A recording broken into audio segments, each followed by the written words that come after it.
Welcome back, ladies and gentlemen, I'm Eugene and this is another episode of the Traveling Drummer's Diary Saga. This video will start a brand new chapter in my never-ending travels. The main purpose of these vlogs is entertainment and of course education. With that being said, to everybody who's new to these series, I highly recommend you to watch all the older episodes. I'll be constantly referencing material from the previous tours. In case you already possess the knowledge I shared from before, I'll be building my future episode upon that assumption. The next couple of vlogs will cover my adventures with Belphegor, an Austrian black death metal band with whom I toured the world throughout 2018 and 2019. This specific video will be about my very first performance with them at the 70,000 Tons of Metal cruise. This festival is one of a kind. I was lucky enough to attend it already twice as of 2025. Hopefully you'll find my documented experience amusing. As always, I'm gonna do my best to give you tips on how to act, behave, and survive on the road while being a musician. So strap in, my friends, and let's hit the road.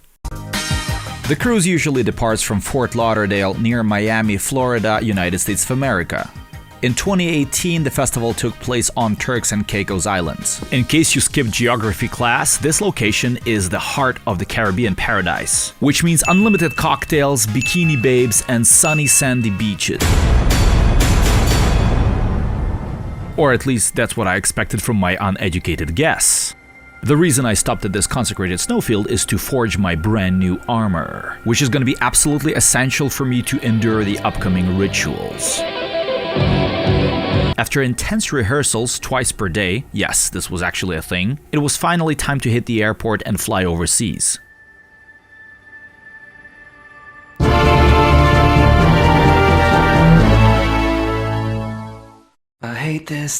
Before we proceed with our adventures in the United States, there's something important I wanted to point out to any working musicians or crew who's going to perform at the cruise. One thing that I kind of realized last minute before my trip is what kind of legal documents I actually require. Cause at that moment I didn't have any US working artist visa, and a couple of my friends, musicians from different bands, actually messaged me shitting their pants cause they were in the same situation, but it turns out that an ESTA tourist visa is actually more than enough because the gigs you're performing on the cruise are actually happening in the international waters and it doesn't belong to any country. So to anybody who can actually apply for an ESTA, I think it's going to be the majority of musicians performing on this cruise, you should have no problems. But of course this was in 2018 and 2024, so make sure that you always double check the required paperwork before you go there. Tip number 81. Performing a professional show without legal documents is absolutely possible, but very risky. If you get caught, you might be banned from very important markets for a long time, which can have a devastating impact on your and your band's career. Speaking of legal stuff, any first cruise attendees should keep in mind that as you're going to be boarding the ship, you're going to be going through some kind of airport-style security check. From what I recall, they check your passports and of course they take away your bottled liquids. Obviously, no alcohol is allowed. Unfortunately, we got our bullet belts confiscated as well, although needless to say, they were only for the show. Since I had my huge suitcase with my drum pedals, I managed to smuggle in some wine. Later, some of that stuff is going to backfire. Alright, so this is where the fun part starts. So what can you expect from this cruise experience?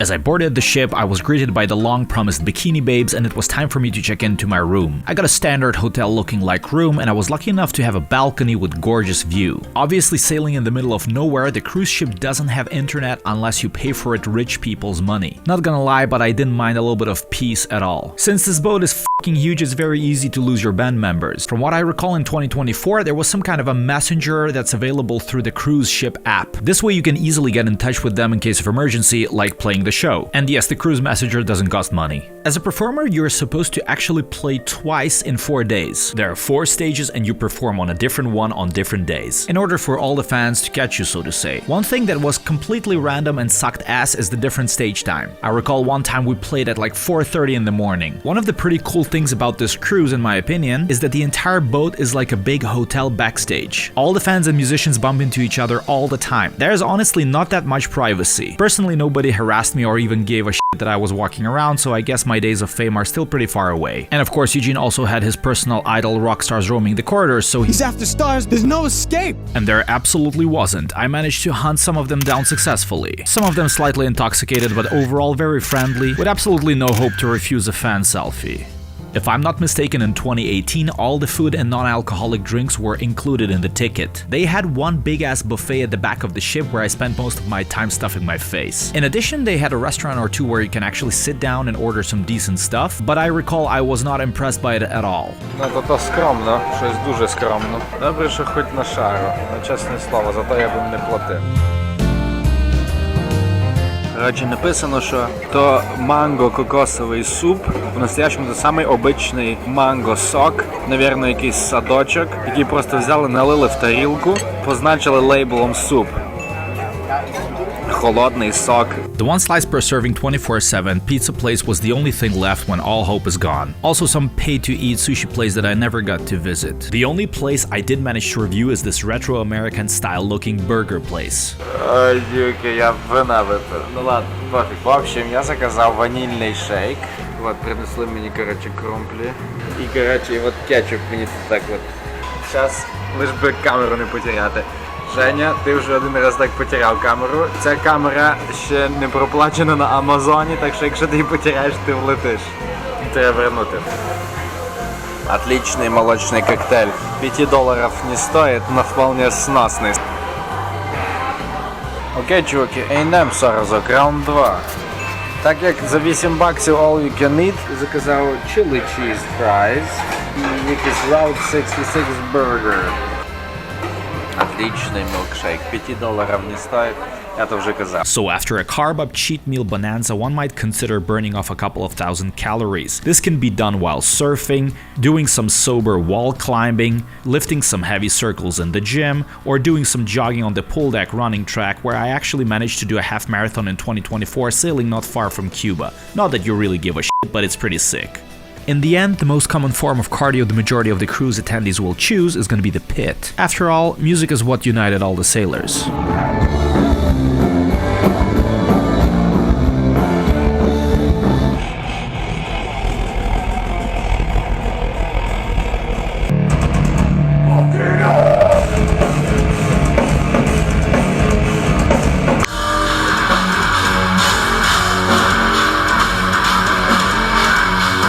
One of the things that makes the pit cardio on this cruise stand out is a kind of a less intense version of it called the hot tub. It's a pretty well-known fact that swimming as a physical activity is rather easy on your joints, which should automatically mean that washing in the pool is safer than on the surface, so behave responsibly. Я вас приветствую. Я ще до сих пор п'яний, но мене най не остановить. Unless you're not sober enough to care taking off your clothes at 3 a.m. and falling asleep in the bubbling hot water like I did. Tip number 82. Take off your pants and jacket before booze diving into the jacuzzi, especially if you have got some fragile riches in your nasty little pockets.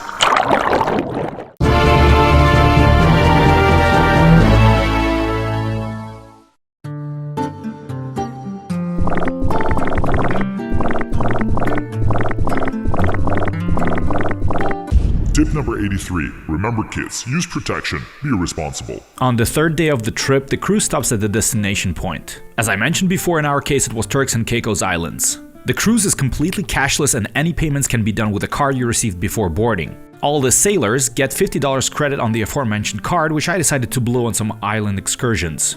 There were several options that also involved some bands who volunteered to sign up for these together with the fans, like the fashion trendsetter guys from Aboard It doing some masterclass in purse shopping. Not that my own purse collection didn't need an update, but I'd rather decided to sign up for some island laguna snorkeling and stingray feeding. I bumped into Kevin from Benighted, so the Little Mermaid Eugene and me got to spend some quality time in paradise with Paradis.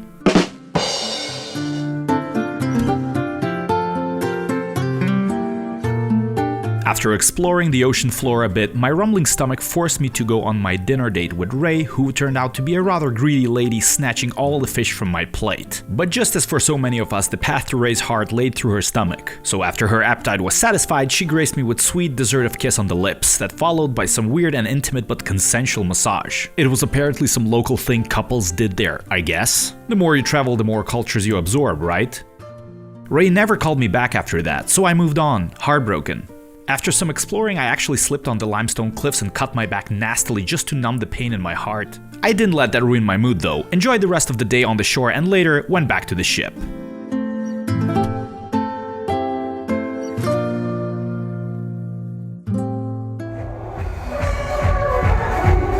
I I think at this point I ticked off most of the things I wanted to do on my list for this cruise. So how goes your journey aboard the ship?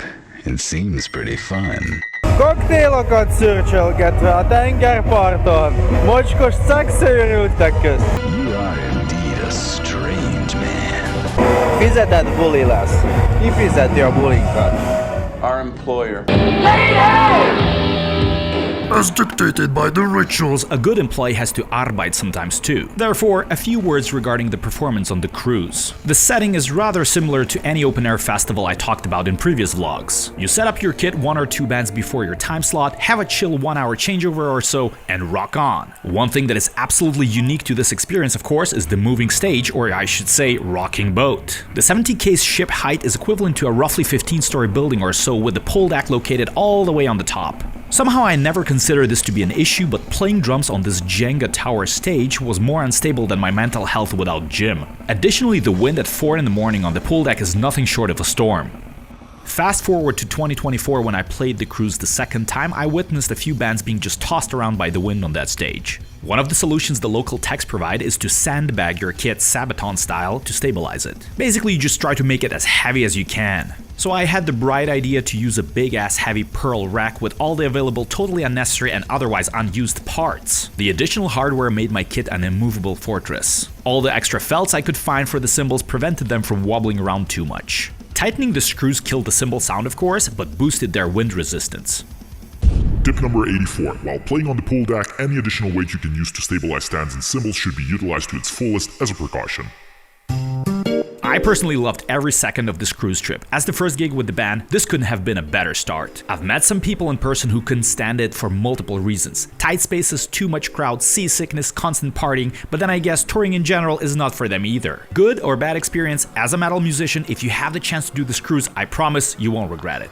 As we got back to the mainland in Miami, it was time to say goodbye to this Titanic. But before we headed home, there was one last short stop, and that is an alligator spawn point in Everglades National Park, which is, in a nutshell, a big-ass swamp crawling with deadly reptiles that Danny, Fabio, and I teamed up to visit.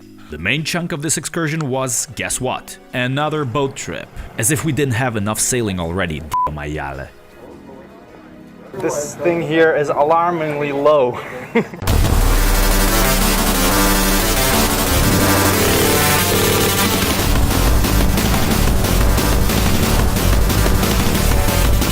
Fascinating. I have studied alligators for a very long time now, and that's why I decided to visit Everglades. In this park you can find the biggest alligators in Florida. It's a thrilling experience to watch these apex predators. In my opinion, these reptiles are the most ruthless species on Earth, consecrated with the strongest known bite force of the entire animal kingdom. They death roll and devour anything they can get their hands on, no fucks given.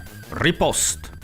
We're wrapping up this episode with landing back in unending grimness of my kingdom called February Vienna. But not for too long, cause next time we're gonna continue where we left off with another tropical adventure, which according to the chronological order is South American tour revisited, this time on a whole new level of extreme. So don't unpack your Caribbean bikinis, cause I'll see you very soon with the next vlog. Till then, safe travels and take care. Eugene, out.